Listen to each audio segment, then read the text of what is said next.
Rich. Today we're going to be in conversation about J. Edgar Hoover, who was the FBI director for some 48 years, spanning from 1924 to 1972.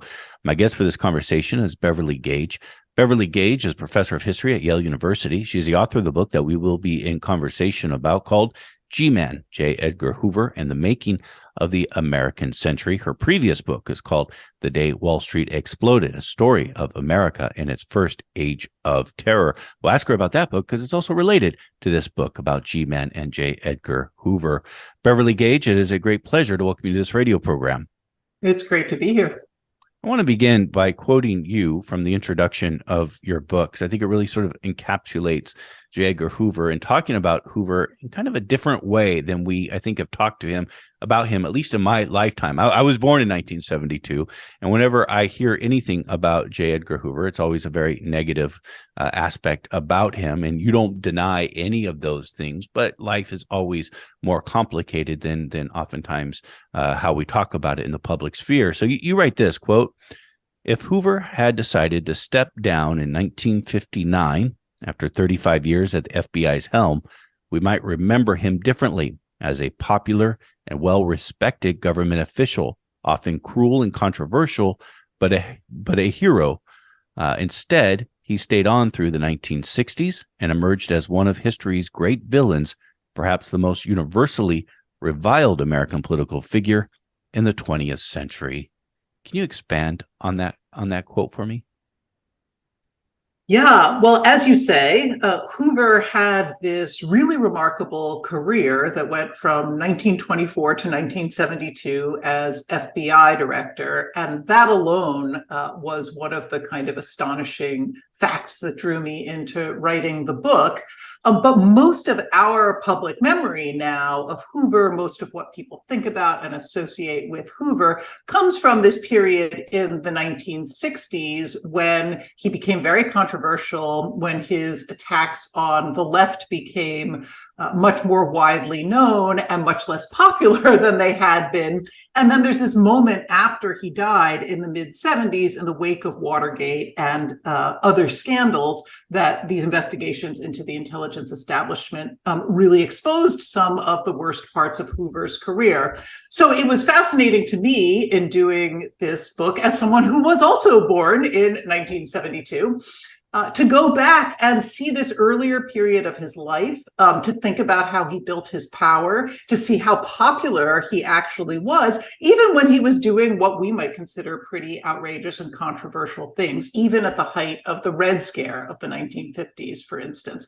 He was popular, he was widely supported, and that made me think that there was a more interesting story to tell, not about him as just some sort of bad actor or rogue agent, but as someone who really was in the thick of American politics and represented what, in fact, it seems a lot of Americans wanted. He served 8 presidents. You don't do that in publicly and in a public role. You don't do that if you're actually a reviled person in your time, of the time. That's right. 8 presidents, 4 of them were Democrats, 4 of them were Republicans, which, again, in our own moment seems quite extraordinary. And some of that was what people have often said, and what I think that his public image now suggests, which is that he, by the end of his time, had amassed a lot of power, sometimes used that power to kind of intimidate, strong-arm political figures. But that can't be the only explanation for how he lasted for so long. And so a lot of the book is about other aspects of his career, about how he built the bureaucracy, how he built relations with Congress, how he built his own PR machine and popular constituency. And those things are certainly as important to his longevity and his power as, what we see toward his later years, which is some of the abuses of power that he's so well known for. Your previous book, again, called The Day Wall Street Exploded, a story of America in its first age of terror. This is about a bombing, the bomb attacks on Wall Street. This is where you first run into J. Edgar Hoover. Can you tell me what happened on Wall Street in the early 20s? This is how I first met Edgar as a historical figure outside of kind of the popular image, and it's what got me interested in writing about him. That book was about a bomb attack on Wall Street that happened on September 16th, 1920. In the middle of a workday, this bomb exploded at the corner of Wall and Broad Streets, right near the New York Stock Exchange, a corner that actually still looks a lot like it looked then. Killed 38 people, it wounded hundreds, it blew out the windows of many buildings in lower Manhattan, it shut down the financial markets in the country for the day, and it was this really kind of cataclysmic event that had been somewhat forgotten. And so that book was about the history of anti-capitalist violence, some of the controversies around that. And what was interesting to me is that J. Edgar Hoover was there as a very young man in that story. He had just been made head of something called the Radical Division in the Justice Department, which was essentially the government's first serious peacetime attempt at conducting surveillance of left-wing radicals in the wake of the Bolshevik Revolution and the kind of violence that was represented by the Wall Street bombing. Were these anarchists? They were. It ended up being an unsolved bombing, so the immediate answer is nobody knows. But yes, it seems most likely that it was a group of or at least one individual associated with a group of Italian anarchists who were friends with Sacco and Vanzetti, their circle. That seems like the most likely story. I mean, this seems like a significant beginning because, well, not exclusively, and we'll talk more about the complexities of J. Edgar Hoover as we go along, but he always had a disdain towards, it seems, you'll correct me, you're the historian, but a disdain towards kind of the more hard left activism. Is this I think I do think it's where it begins. And anti-communism is in many ways kind of the cause of J. Edgar Hoover's life, the thing that he cares most about. And some of that is about surveillance of, particular organizations like the Communist Party. But he also really saw that as key to a much bigger worldview that came to encompass race and civil rights and his vision of the social order and of law and order and all of these things. And what was fascinating to me was to look at him as a very, very young man. So he enters the Justice Department in 1917, just as the United States was entering World War I, which is, of course, also the year of the Bolshevik Revolution in Russia. And during those early years, he is very quickly learning this whole host of anti-communist, anti-radical ideas. And he's also developing techniques that are going to spread throughout the 20th century about both cultural, political, institutional ways to try to contain the left. What are the influences on him at this time? Does he have mentors? Is this something that he already enters law enforcement with, or something that you think he develops in these early years in law enforcement? Well, I think it's a combination of both. He was born in Washington, D.C. in 1895, so a lot of the book is about Washington and about the culture of Washington and about the ways in which the federal government grows and Washington itself transforms over the course of Hoover's life. And so he comes out of a couple of Washington traditions that are pretty established when he is a child. One is kind of growing tradition of government service, of nonpartisan kind of progressive expertise, these big ideas of the progressive era. And then the other is a pretty deep conservatism. So particularly around race, right? Washington is segregating during these years, but that ends up being connected to a whole host of issues, including, anti-radicalism. So I think a lot of those ideas are in the air. A lot of his conservatism is in some ways in place before he goes into the government. But he goes into the Justice Department when he's 22 years old. Most 22-year-olds don't have all their ideas and certainly all their skills worked out. And so I do think you can see a very dramatic learning process during those early years. And they were incredibly dramatic years in American history, 1917, 18, 19, 20. I mean, there's so much going on. Strikes, the war, a pandemic. I mean, we can go on and on, race riots. And those really shape him, I think, in profound ways. His connection to Washington, D.C. is important, and you dive deeply into this in your book. Tell me more about Washington, D.C.'s attempt to desegregate. This is several decades before the Brown v. Board decision that would come from the Supreme Court in the 50s. Yeah, so during Hoover's childhood, right, Washington was a multiracial city.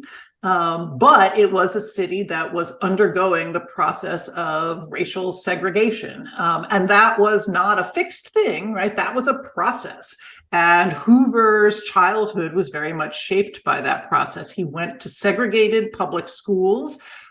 He worked mostly in segregated institutions. He went to a segregated university. And during the years that he first entered government service, which was under the Wilson administration, federal employment itself was being much more aggressively and self-consciously segregated. White employees were being separated from Black employees. And so all of that really shapes him.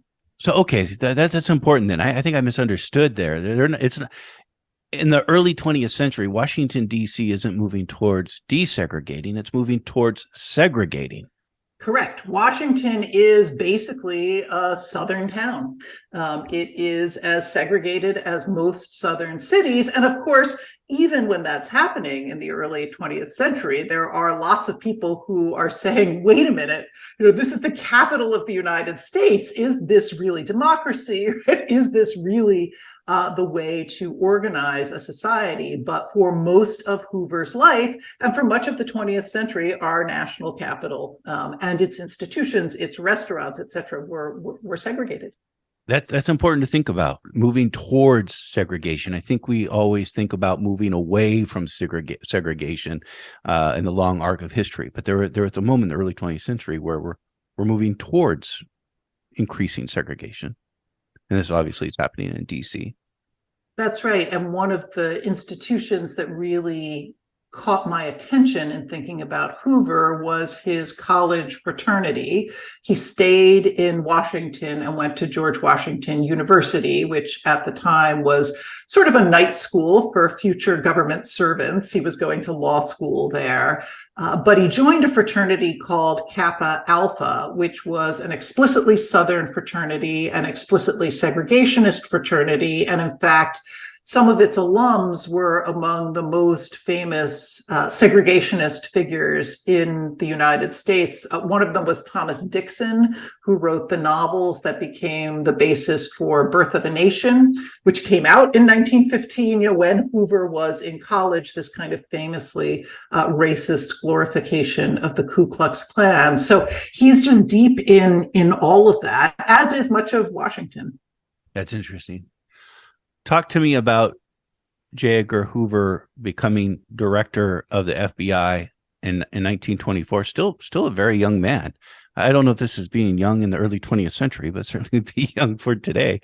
And talk to me about. And I found this really fascinating about your book of looking at J. Edgar Hoover, the development of the FBI, not as something that's also a part of this push that we'd see, especially in the 30s, of developing and even transforming what government does in general. Hoover got this appointment in 1924 when he was just 29 years old, which even at the time was pretty young to be running a government bureau. The Bureau of Investigation at that point was sort of small. There were a couple of hundred agents. It wasn't widely known, but it had run into some real controversies, both over the Palmer deportation raids, which Hoover had been a part of, lots of criticism on civil liberties grounds, and then under the Harding administration, a whole host of pretty spectacular scandals, poker playing, whiskey peddling, outright bribery. And so what's interesting is that in 1924, Hoover came in as a reformer, and he was supposed to be this young man who was going to bring all of the big good government ideas of the progressive era to bear on this dysfunctional bureau. And for the first decade that he's there, when the bureau isn't actually doing all that much, he is working out his ideas about the bureaucracy, about expertise, and he has this vision of what will become the FBI as sort of the pinnacle of professional government service. He's only going to have college-educated men. He's going to have conservative men like himself, who are these kind of icons of government service. And that's what he spends a lot of his first decade doing. The name of your book is GMan. That GMan stands for government man. And this was a term I think we really start to see in the 1930s. You'll clarify if I'm off on that. It was G-men, as in government men, is this idea of I'm a man of the government. Yeah, there was a moment when I suggested to my editor that I wanted to call the book Government Man, and she said, no, that's really not a great title. And so I would agree, G-Man is the better title, but it stands for Government Man, as you say, and it was the nickname for bureau agents in the 1930s as they became not only what they had been in the 20s, which is kind of professional investigators of a sort, but they became, in some ways, the kind of symbols of a newly powerful New Deal state.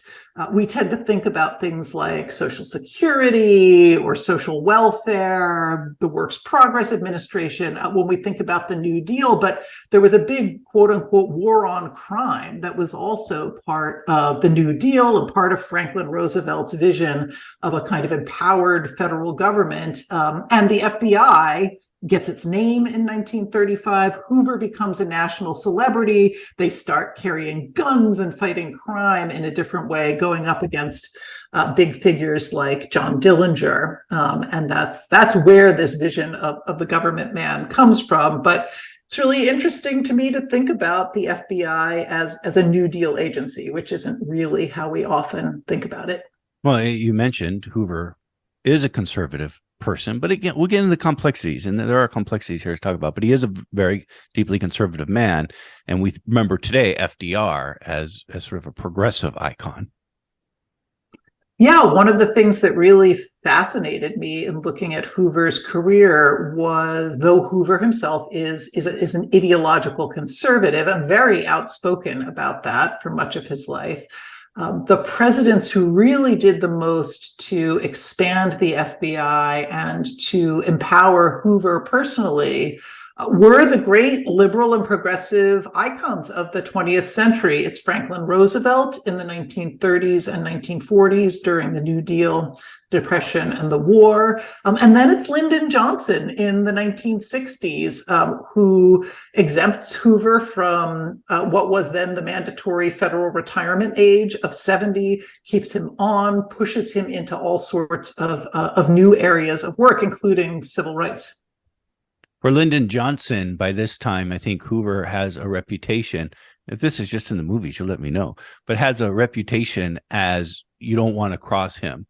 And even political leaders were scared to cross him. Is that the situation that Lyndon Johnson is in, or do you think that's different? It is the situation to some degree. Johnson famously says, I'd rather have Hoover inside the tent pissing out than outside the tent. But I think there is also a lot of other factors that are at play. So Hoover and Johnson had actually been very close. They were neighbors. They lived on the same block in Washington. So from the 1940s onward, they used to socialize quite a lot. And when Johnson was vice president under the Kennedy administration, he was sort of on the outs with the Kennedys. Hoover was on the outs with the Kennedys, and they used to spend quite a lot of time, sitting around complaining about Bobby and John Kennedy. So they had this personal history together. But I think even more importantly, politically. Johnson was very concerned about keeping Southern Democrats in his party and pleasing them, and they tended to really like Hoover. And the most important factor is that Hoover was willing to do a lot of sometimes pretty outrageous favors for Johnson, and he just thought Hoover was trustworthy and incredibly useful politically.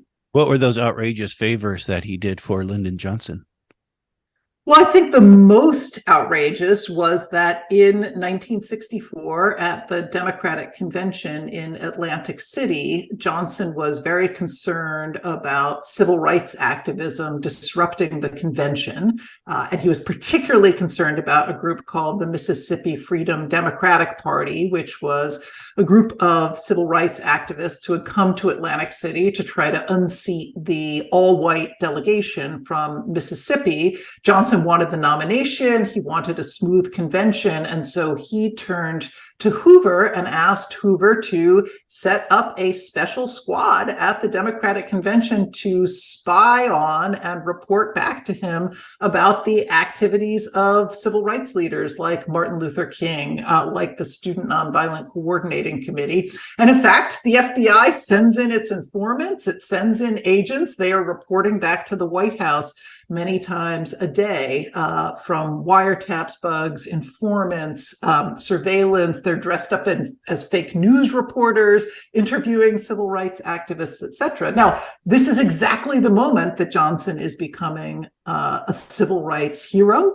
in some sense, for getting the Civil Rights Act passed, but he is also turning to Hoover to contain and to provide political information about the movement. There's also this letter that the FBI sends to Martin Luther King Jr. urging him to commit suicide because they have evidence of him having an affair. That's also in 1964. And for me, it was one of the, I think, most remarkable archival discoveries in doing this book. In the 1970s, the Church Committee revealed that the FBI had sent a fake anonymous letter to Martin Luther King saying, purporting to be from a former supporter saying, "King, I used to think you were a great man. I no longer think that. I know about your kind of beastly extramarital life. You're a liar. You're cheap," right? It's a really aggressive, over-the-top letter. And we had seen certain versions of that redacted. And over the course of my research, I was actually able to find an unredacted version of that letter so that we could see it in full for the first time. But it's really outrageous. By that point, in late 1964, the FBI is bugging Martin Luther King's hotel rooms, wiretapping his home and office, wiretapping many of his friends and advisors. And with that letter, they sent along some audio tapes of footage from his hotel rooms in order to try to force him out of political life. And many people thought, and King himself thought, tried to get him to kill himself. Do you think Lyndon Johnson knew about this? I think Johnson knew in a general way what the FBI was doing. So he certainly knew that the wiretaps and to some degree the bugs were in place because those were sort of open secrets in Washington. The FBI was peddling a lot of information about King's sex life to reporters, to political figures. Johnson really liked that kind of political gossip. And it doesn't take a whole lot of deducing to figure out how they learn these things, right? So he knew about the very widespread surveillance. It's hard to say whether he knew about that dirty trick and that letter in particular. I guess I would be a little surprised if he did, not least because Hoover, probably wasn't going to share it, both for his own self-interest and for Johnson's. This is Letters of Politics, and we are in conversation with Beverly Gage. Beverly Gage is a professor of history at Yale University. She joins us to talk about her book called GMan, J. Edgar Hoover, and the Making of the American Century. I'm very interested in both Lyndon Johnson and FDR and J. Edgar Hoover, and thinking about, especially coming back to the 30s, as this is part of kind of a New Deal dynamic that's happening and transforming government. In the 1930s, you mentioned earlier, J. Edgar Hoover and the FBI, a young FBI at this time, is going after the gangsters. This is also in the midst of the Great Depression. There's a Communist Party in the United States, albeit small, still active, pretty active. Is J. Edgar Hoover during the FDR years also going after leftists? Yeah, the 1930s really are the period when the FBI gets most of its institutional power, and which the basic architecture of what the FBI becomes after that point is put in place. So, as you say, they begin to do criminal law enforcement in a much more aggressive way. They start carrying guns. They get new jurisdiction over kidnapping and bank robbery and a whole series of kind of high-profile, sensational crimes. FDR also encourages Hoover to move into public relations, which he ends up doing very, very effectively. But the most important thing for your question is that Franklin Roosevelt goes to Hoover in the 1930s at a moment when the FBI is not ostensibly supposed to be doing any form of political domestic surveillance, and says, I'm really concerned about all of the social disorder we're seeing, and I'm particularly concerned about the rise of fascist movements and of communist movements in the United States. And so it's Franklin Roosevelt who sort of quietly licenses Hoover to begin conducting that kind of surveillance again in the 1930s. And then when the war comes along, starting in 1939, that becomes much more public, much more open. The FBI expands very, very dramatically in the late 30s and early 40s around political surveillance. And Hoover always is looking at the Communist Party, and that continues during the war, despite the fact that the Soviet Union itself actually, of course, becomes a U.S. ally during the war. Hoover doesn't retreat from his surveillance of the party. What are the record? I mean, I know you've been working on the story for a very, very long time, and this book has been in the makings over a decade or so, I believe. What do we? Who was he targeting in the 30s? Who was he looking into? In the 30s, it's a pretty general set of investigations. So he is looking at the Communist Party and trying to sort out its relations with the Soviet Union. During a lot of the 30s, they are as interested in fascist movements, particularly Nazi-affiliated movements within the United States, which were real, were substantial, in fact. But on the left, they're interested in the relationship not only between the Communist Party and the Soviet Union, but the Communist Party and the labor movement, which is, of course, really taking off and exploding. And communists were an important part of building unions like the United Auto Workers and the United Steel Workers, a lot of these big industrial unions. So those are pretty general investigations. But as the war comes along and the FBI gets more interested, one of the things that really catches them off guard and then becomes critical to the politics of the late 40s is Soviet espionage. And during the war, they're trying to figure out what's going on. They're getting these little glimmers that, in fact, there are Soviet agents working within the government, conducting atomic espionage, but they don't have a very good grasp on it. And in fact, they're just learning to do that kind of counter-espionage work. But a lot of the roots of the later Red Scare in Hollywood, espionage cases, a lot of those are really put in place and set in motion during the war itself. So it does seem as though J. Edgar Hoover has a history of targeting the left. And we'll talk about how the left will start to see him differently in the 60s and in the 70s. The Church Committee is something you referenced earlier. We've also talked about how he's a pretty racist guy. That all said, he also targeted the KKK and extreme racist groups in this country at the time, in his time. That's correct. And in many ways, the more interesting part of Hoover are these moments where he seems to run kind of counter to type or counter to what our popular perception of him might be. I think it's not probably a huge surprise to anyone to find out that Hoover had racist ideas or to find out that he targeted the Communist Party. But these other moments where he's doing other things, opposing Japanese internment during the Second World War. He was one of the few federal officials who spoke out against Japanese internment. Why? For a couple of reasons. One, he thought it was unconstitutional to intern American citizens in particular. So about half of the people who ended up in camps were in fact U.S. citizens. And he was a lawyer. He thought that was unconstitutional. The FBI was also conducting its own internment program, which people have really forgotten about.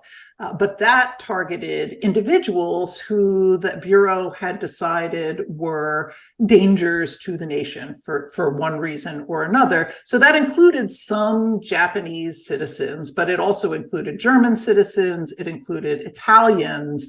And Hoover's position was, you don't need to intern everyone. He thought it was racist. He thought it was unconstitutional. He thought it was racist. He did. He said race is not a good basis for judging who is, in this case, a danger to the nation in the time of war. We are the FBI. We're the professionals. We'll tell you who's dangerous. You should trust us. We'll put those people in camps as individuals, but we don't need mass internment. And in fact, it's gonna come back to be a political problem. So he was really right about that. Was he a loud voice about this? Forgive me for I know I've been interrupting you, but this is fascinating to me. He's been a loud voice. Well, he wasn't a very public voice about it, in part because during the war there's a kind of imperative toward public solidarity. But within the Roosevelt administration, in struggles with the War Department, in conversations with the White House, he is pretty outspoken about it, and he's writing memos.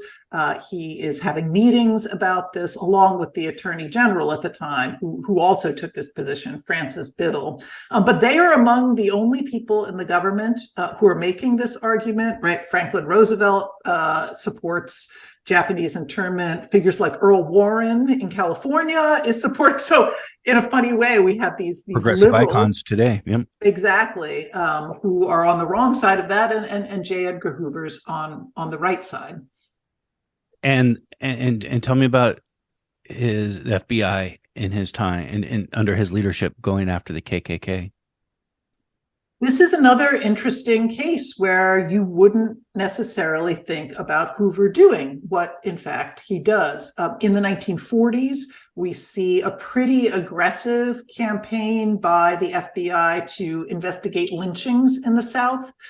They're not super successful ultimately in getting those lynchings prosecuted by either the Justice Department or Southern law enforcement. A lot of those cases fall apart, but the FBI is dedicating pretty substantial resources to doing that.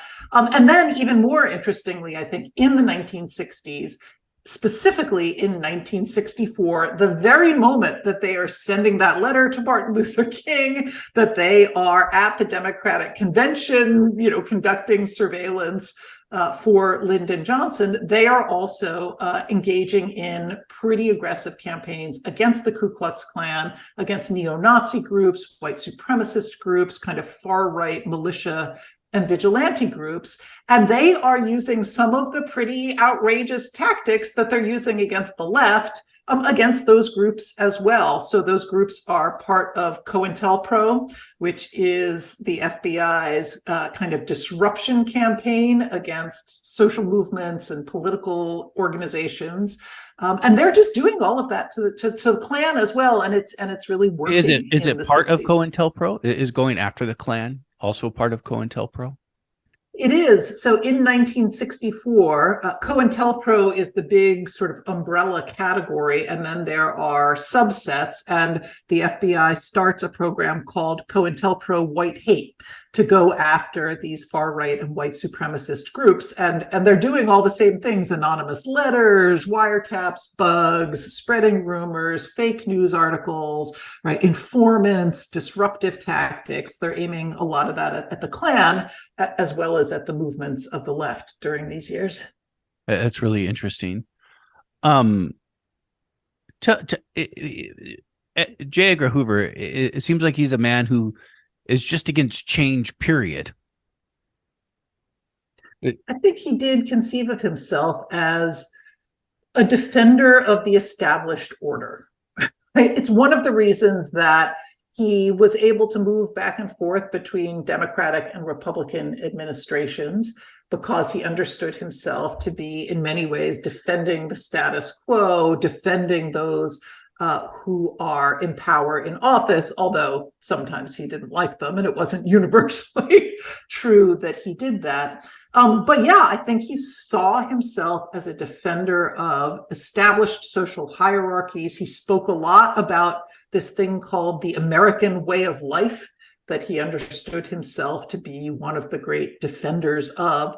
And he was pretty resistant to a variety of forms of social change. That becomes most dramatic in the 1960s, partly because the pace of change speeds up so much, partly just because Hoover is himself an old man by that point. You know, he doesn't like how the kids are dressing and the things that they're smoking, you know, all of this kind of basic stuff. But it was part of this bigger political vision as well. Is he a part of sort of the government persecution of gays and lesbians in the 50s, known as the Lavender Scare? He was. Hoover, as the head of the FBI in the 1940s, it became federal policy to purge the government of anyone with homosexual inclinations, activity, identity. And the FBI was really instrumental in doing that, and particularly accelerating in the 1950s. Of course, one of the contradictions of Hoover's life is that he himself, even during his lifetime, was rumored to be homosexual, as the terminology of that day would have put it. And he spent his adult life primarily in a pretty loving, though we don't know if it was a sexual relationship, but a loving and pretty open social partnership with Clyde Tolson, who was the number 2 man at the FBI and was kind of Hoover's life partner. They traveled together, they ate all of their meals together, they went to the racetrack and the nightclub and all of these things together. So it's a really fascinating part of Hoover's life that's just full of these kind of complexities and contradictions. A number of years ago, there was that biographical movie about J. Edgar Hoover that explored his sexuality. It might have been made differently if it was made today, but I think it tried to, if I recall correctly. I haven't seen it in a long time either. I saw it in the theater, so it was a long time ago.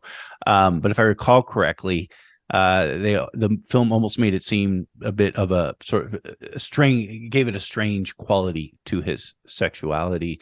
And I think that has probably colored a lot of people's views about J. Edgar Hoover and his sexuality ever since. Did that movie get it right? And what do we really know about his sexuality? We have a lot of information about his public activities because he was so famous and because he and Tolson were so sort of socially open about their lives together, through gossip columns, through their calendars, right, through all sorts of things. It's very easy to chart the way that they moved through the world together. It is harder to chart what that relationship meant to them internally. It's, of course, very, very hard to say whether they were having a sexual relationship. And so in those areas in the book, I try to work with the evidence that we really do have that's available, some of which is pretty suggestive and interesting. One of my favorite sources for the book were Hoover's private photo albums, which are reproduced, at least in part, in the photo inserts of the book. And those are full of extremely intimate portraits of him, photographs of Tolson on vacation in his bathrobe, lying on the beach, gazing intimately into the camera, right? And so those are really suggestive sources. They require some interpretation. So I think that's what the movie did. It took the available evidence and then kind of imagined what Hoover's interior life, Tolson's interior life, their relationship might have been. I agree that the movie was a little tortured, but I think it was, a plausible enough imagination of what it must have been like to be carrying on and participating in that kind of relationship in a moment when both Hoover's public image and the society at large would have pressed, so dramatically and heavily against two men expressing, real romantic love for each other.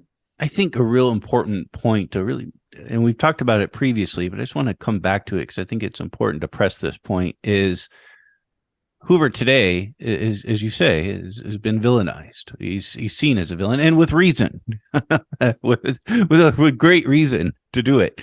But he was very much respected and loved in his time. He was a person of his time. In some ways, it's the most surprising part of his story because we see him today as such a one-dimensional villain. There are so few people who would claim him. It's fascinating to remember that in the 1950s, he could garner popularity ratings in public opinion polls in the 70s, 80s, 90s. He was praised and supported by presidents, by both parties in Congress. He had a huge public constituency. And even in the 1960s, when he was becoming more controversial and when this kind of bipartisan admiration for him was beginning to fall apart, at least a little bit, he was still incredibly popular. One of the most dramatic statistics that I saw in my research was a public opinion poll done in the wake of Hoover's denunciation of Martin Luther King as, quote, the most notorious liar in America, right? A dramatic moment, late 1964, a kind of a famous moment. And in our telling of it, right, Hoover is clearly the villain. How can you say that about Martin Luther King, who's clearly one of our historical heroes and should be?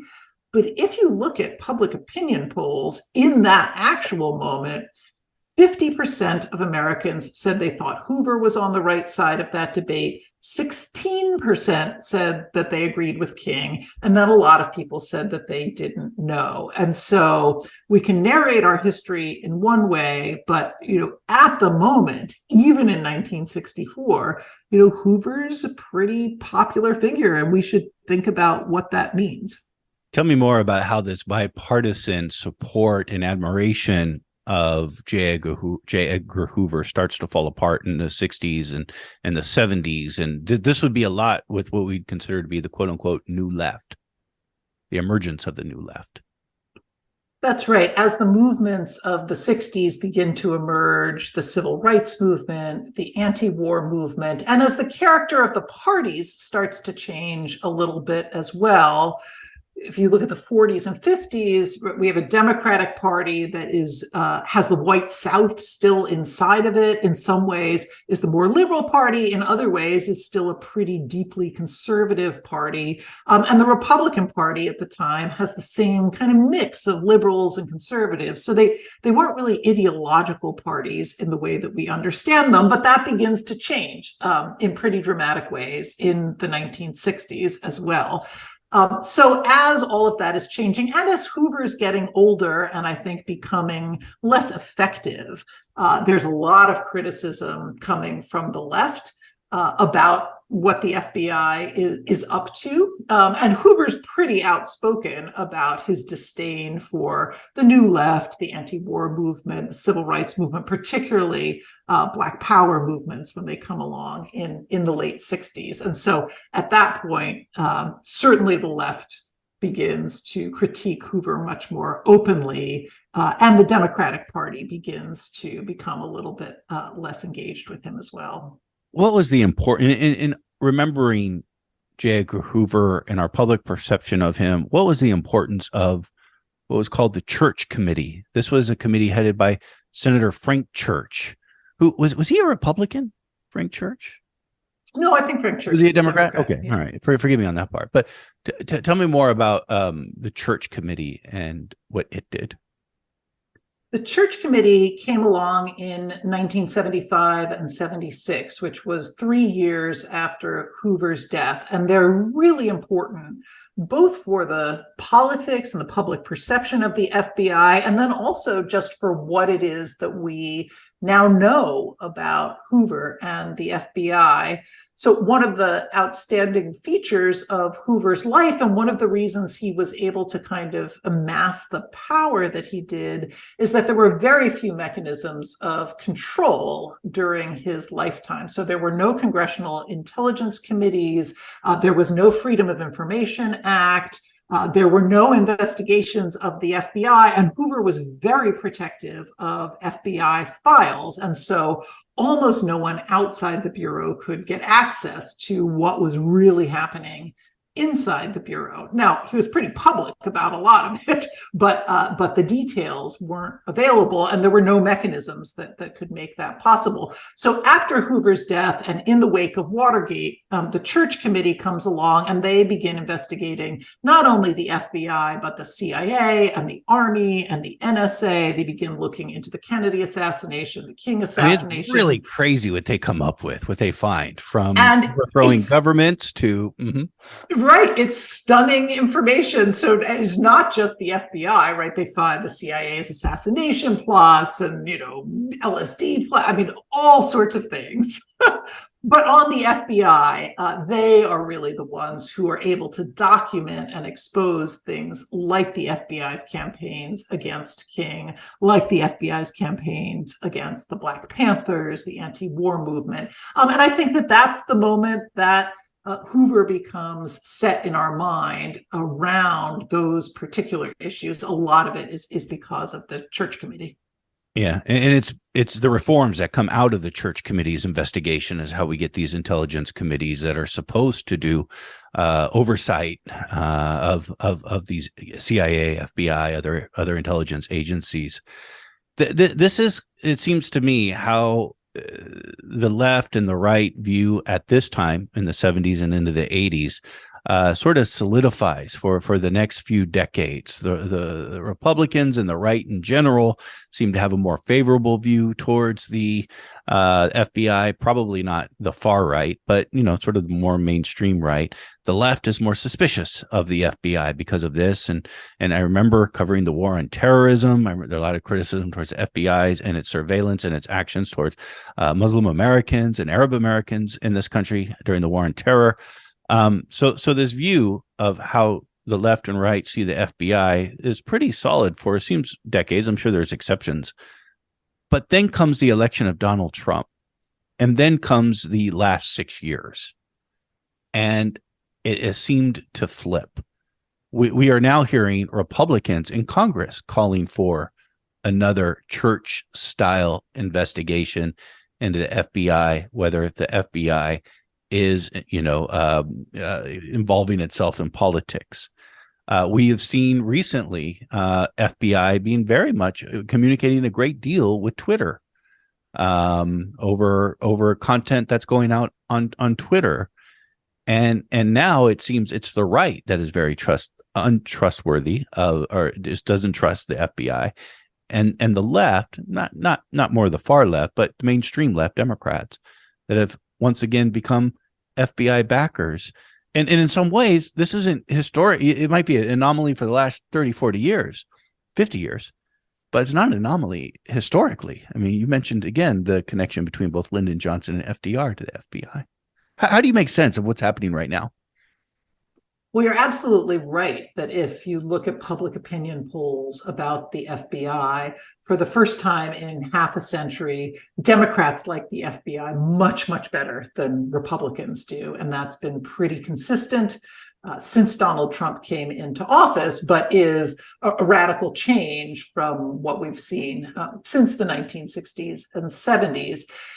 Some of that is obviously just about Trump, right? And about Trump's attacks on the FBI, about the Russia investigations and Mueller and Comey and all of the many showdowns that have happened during the Trump years. But I think it's also part of this longer and in many ways kind of forgotten history of liberal support for the FBI, as you were suggesting, figures like Roosevelt and Johnson, and in particular, liberal support for the idea of a nonpartisan, expert, career investigative force that is supposed to be insulated enough from politics to be able to conduct highly politicized investigations with some degree of integrity, loyalty to the law and the Constitution and the facts, right? That was an important part of the FBI's founding. It was an important part of how Hoover both ran the FBI at times, but certainly how he sold the FBI to the American public. And so I actually think we're also seeing a real struggle now over the legitimacy of that very idea, right? When Trump attacks the FBI, it's partly because he doesn't like what they're doing and doesn't like the fact that they're investigating him. But it's also part of this much bigger attack on the administrative state, on the bureaucracy, on the whole idea of expertise and facts and career government service, right? And that's been a big theme of the Trump years as well. And so we both have a partisan struggle, and I think, a kind of deeper struggle of kind of principle and vision. And then the question is the FBI actually living up to those principles in the way that it's conducting itself, either in the Trump investigations or in what have also been controversial and resonant with the Hoover years, its surveillance of groups on the left, like Black Lives Matter, or what many people are urging now, which is its policing of the extremist right.